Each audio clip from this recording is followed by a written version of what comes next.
शेतकरी मित्रांनो, केळीचे घड ज्यावेळेस बाहेर पडतात आणि ते ज्यावेळेस केळीच्या खोडाला चिपकून येत नाहीत, ज्यावेळेस केळीच्या खोडामधली आणि घडामधली अंतरी वाढते, त्यावेळेस केळीचं जे खोड आहे ते एका बाजूने वाकायला सुरुवात होते आणि बरेच वेळा केळीच्या घडाचं वजन वाढल्याच्या नंतर हे जे केळीचं खोड आहे ते पडायची शक्यता राहते.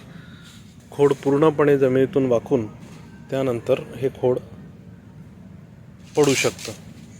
त्याकरिता हे जे घड आहेत यांना प्लास्टिकच्या दोरीने बांधणे आवश्यक असते. या केळीच्या घडाला आपण झाडाला बांधणार आहोत किट्टीच्या सहाय्याने. प्लास्टिकची किट्टी आहे ती कशा प्रकारे बांधतात आपण आता ह्या व्हिडिओमध्ये जाणून घेऊया. ज्या ठिकाणी केळफूल कापल्या गेलं आहे त्या ठिकाणी ह्या घडाला आपण किट्टी बांधली आहे. त्यानंतर ती आपण ह्या झाडाला बांधणार आणि त्याला वाक देऊन, पूर्णपणे वाक देऊन ती खोडाजवळ आपण बांधून घेणार.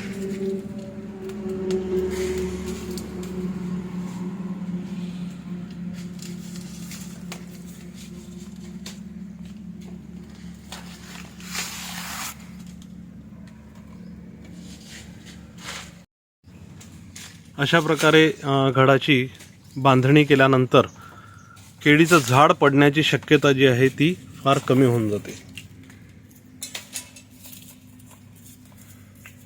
त्यानंतर केळीच्या घडांची ही साफसफाई करत आहेत आणि साफसफाई झाल्यानंतर यावरती स्कर्टिंग बॅग चढवण्यात येईल.